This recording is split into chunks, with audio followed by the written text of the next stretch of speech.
दोस्तों, महाराष्ट्र चुनाव में भाजपा के नेताओं का जमकर विरोध हो रहा है। एक तरफ सीएम एकनाथ शिंदे खाली कुर्सियों को संबोधित कर रहे थे, गृह मंत्री अमित शाह के रैलियों में लोग नहीं पहुंच रहे हैं। वहीं अब दूसरी तरफ सीएम एकनाथ शिंदे का भारी विरोध सामने आया है। काले झंडे दिखाए जा रहे हैं और साफ तौर पर चलती राह उनको गद्दार बोला जा रहा है। जिस तरीके से पार्टी तोड़कर वो भाजपा के साथ मिलकर सरकार चला रहे हैं, अब खुलकर वो तमाम चीजें सामने आ रही हैं। जिस तरीके से कार्यकर्ता खामोश थे पूरे साल, लेकिन अब जब चुनाव का समय आया है तो सीएम एकनाथ शिंदे को हर जगह विरोध का सामना करना पड़ रहा है। पहले तो यह खबर आई, आपने देखा कि किस तरीके से खाली पड़ी कुर्सियों को संबोधित कर रहे थे।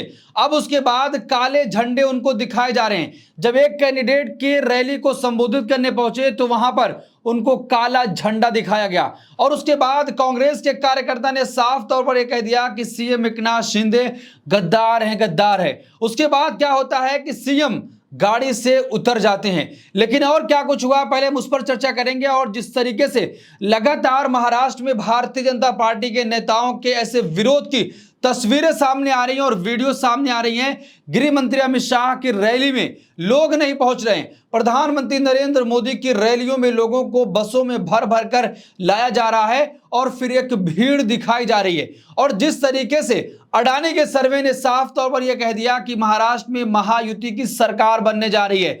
बाद में यह खुलासा हुआ कि यह सर्वे जो आया है, जिसको भारतीय जनता पार्टी हर जगह सर्कुलेट कर रही है और गोदी मीडिया में जिसको चला रहा है, पता चला कि वो तो अडानी की कंपनी है। अब पहले हम नजर डालते हैं कि आखिर सीएम एकनाथ शिंदे का कैसा विरोध हो रहा है, काले झंडे क्यों दिखाए गए। देखिए, मुंबई में सीएम एकनाथ शिंदे को दिखाए गए काले झंडे, काफिला रोकने की भी की गई कोशिश। महाराष्ट्र में आगामी विधानसभा चुनाव को लेकर सरगर्मी तेज हो गई है। ऐसे में राजनीतिक दलों के नेताओं का अलग अलग जगहों पर चुनाव प्रचार अभियान भी चरम पर है। इसी बीच मुख्यमंत्री एकनाथ शिंदे को मुंबई में कुछ लोगों ने काले झंडे दिखाए, साथ ही उनका काफिला रोकने की भी कोशिश की गई। मुख्यमंत्री एकनाथ शिंदे मुंबई के चांदीवली विधानसभा सीट से अपने विधायक दिलीप लांडे के चुनाव प्रचार के लिए पहुंचे थे। चुनाव प्रचार से लौटते समय मुख्यमंत्री को कुछ लोगों ने काले झंडे दिखाए और उनकी गाड़ी को रोकने का प्रयास किया गया। बताया जा रहा है कि जिन लोगों ने मुख्यमंत्री की गाड़ी रोकने की कोशिश की वो शिवसेना के कार्यकर्ता थे। पुलिस ने इस मामले में कुछ लोगों को हिरासत में लिया है। शिवसेना जो उद्धव ठाकरे के थे, उसको तोड़कर भारतीय जनता पार्टी के साथ मिलकर एकनाथ शिंदे अभी महाराष्ट्र के मुख्यमंत्री बने हैं। लेकिन अब उनका विरोध जिस तरीके से पहले भी किया जाता रहा था और हर जगह उनको गद्दार बोला गया। संजय राउत खुलकर कहते हैं कि गद्दारों को इतने पैसे भेजे जा रहे हैं चुनाव लड़ने के लिए, और अब जब उन्हीं प्रत्याशियों के प्रचार के लिए पहुंचे हैं सीएम एकनाथ शिंदे, तो साफ तौर पर उनको वहां पर काला झंडा दिखाया जा रहा है और गद्दार भी बोला जा रहा है। जिस तरीके से शिवसेना उद्धव ठाकरे पूरी तरीके से एकनाथ शिंदे पर प्रहार कर रही है कि पार्टी के आधा से ज्यादा नेताओं को तोड़कर वो भाजपा के साथ शामिल होकर सरकार चला रहे हैं। तो पूरी तरीके से जब काले झंडे दिखाए गए और उनके काफिले को रोकने की कोशिश की गई और लोगों ने गद्दार बोला, तो पूरी तरीके से सीएम एकनाथ शिंदे उद्धव ठाकरे पर जमकर बरस पड़े हैं। उन्होंने कहा कि ये तमाम चीजें जो हो रही हैं, ये उद्धव ठाकरे की तरफ से कराई जा रही हैं, क्योंकि उद्धव ठाकरे से मैंने अपने लोगों को लेकर भाजपा के साथ सरकार बनाई है। लेकिन दोस्तों, जिस तरीके से सरकार बनी, उस बीच में ये खबर आ रही थी कि अडानी की वजह से ये तमाम चीजें हुई हैं, अडानी उसमें पार्टनर हैं। अब अजीत पवार ने खुलासा किया कि उस मीटिंग में जब वार्ता हो रही थी कि एनसीपी और बीजेपी का गठबंधन होगा या हम सरकार बनाएंगे, तो उस वक्त अडानी उस बैठक में मौजूद थे। तो अब अंदाजा लगाइए कि एकनाथ शिंदे के मुख्यमंत्री बनने के बाद तमाम ऐसी चीजें महाराष्ट्र में होने लगी थी और कई प्रोजेक्ट्स सिर्फ कुछ ही उद्योगपतियों को दिए गए हैं। तो कहीं ना कहीं ये सवाल खड़े होते हैं। देखिए, दूसरी खबर है कि महाराष्ट्र के सीएम एकनाथ शिंदे का एक वीडियो सोशल मीडिया पर जमकर वायरल हो रहा है। एबीपी माझा के मुताबिक मुंबई में सीएम शिंदे का काफिला कांग्रेस नेता के दफ्तर के बाहर से गुजर रहा था, तभी वहां गद्दार गद्दार की नारेबाजी होने लगती है। ये सुनते ही सीएम एकनाथ शिंदे को गुस्सा आ जाता है। सीएम शिंदे अपनी गाड़ी रोकते हैं और सीधा कांग्रेस दफ्तर तक पहुंच जाते हैं।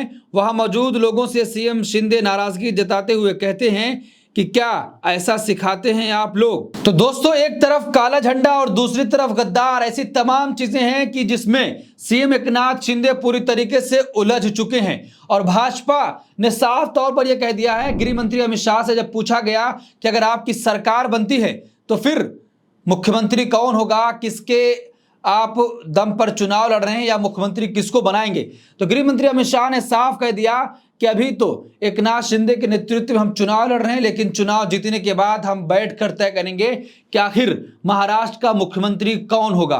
तो साफ तौर पर अमित शाह ने एकनाथ शिंदे को किनारे लगाने का काम कर दिया है। अब उसके बाद जिस तरीके से उनका विरोध, कुछ जगह काले झंडे, कुछ जगह काफिले रोके जा रहे हैं और तो कुछ जगह कहा जा रहा है कि ये तो गद्दार है, गद्दार है, ऐसी तमाम चीजें जिसकी वजह से शिवसेना एकनाथ शिंदे पूरी तरीके से फंसती हुई नजर आ रही है। और इसी चुनाव में भाजपा ने कई जगह शिवसेना एकनाथ शिंदे के खिलाफ ही अपना प्रत्याशी उतार दिया है, या वहां पर दूसरे कैंडिडेट हैं तो एकनाथ शिंदे के प्रत्याशी को समर्थन ना करके या जो निर्दलीय चुनाव लड़ रहे हैं उनको समर्थन करने का फैसला किया है। तो दोस्तों, ऐसी तमाम चीजें हैं कि एक तरफ खाली कुर्सियों को संबोधित करना पड़ रहा है, दूसरी तरफ विरोध हो रहा है, तीसरी तरफ काले झंडे दिखाए जा रहे हैं और चौथी तरफ उनको गद्दार गद्दार कहा जा रहा है। तो क्या ये तमाम चीजें महायुति को अब महाराष्ट्र में डुबाने जा रही हैं कि जिस तरीके से तीनों पार्टियां आपस ही में लड़ रही हैं, अजीत पवार भाजपा के खिलाफ पूरी तरीके से एक अलग ही बिगुल फूके हुए हैं, और जिस तरीके से भाजपा सांप्रदायिक राजनीति करना चाहती थी महाराष्ट्र में, शिंदे और अजीत पवार ने होने नहीं दिया। अजीत पवार ने साफ तौर पर कहा कि योगी आदित्यनाथ का बयान महाराष्ट्र की धरती पर कभी भी मंजूर नहीं किया जा सकता है। यह सब उत्तर प्रदेश, बिहार और झारखंड में चलता होगा, लेकिन महाराष्ट्र में ऐसा कुछ भी नहीं होता है। विपक्षी नेताओं ने तमाम तरह से पूरी तरीके से धज्जियां उड़ाकर रख दी योगी आदित्यनाथ की इस बयान की। और अब महाराष्ट्र में राहुल गांधी ने जिस तरीके से संविधान और जाति जनगणना का मुद्दा छेड़ दिया है, पूरी तरीके से अब बहस उसी पर केंद्रित हो चुकी है। तो दोस्तों, जिस तरीके से सीएम एकनाथ शिंदे का विरोध हो रहा है, गृह मंत्री अमित शाह की रैली में लोग नहीं पहुंच रहे हैं, खाली पड़ी कुर्सियों को संबोधित करना पड़ रहा है, प्रधानमंत्री नरेंद्र मोदी की रैली में लोगों को बसों में भर भर कर भीड़ दिखाने के लिए लाया जा रहा है। तो ये तमाम तस्वीरें और वीडियोस क्या गवाही देती हैं? आपकी क्या राय? कमेंट बॉक्स में अपनी राय जरूर दें और ऐसी तमाम खबरों के लिए देखते रहिए देश नीति। धन्यवाद।